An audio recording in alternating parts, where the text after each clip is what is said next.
up north somewhere, Pennsylvania, I believe, they have a rodent that tells them all about the weather.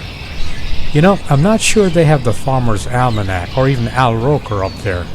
You're going to have to check on that. Anyway, here, where I live in Virginia Beach, by the lake, we have the ivy bush and pine cones and, more importantly, the robins.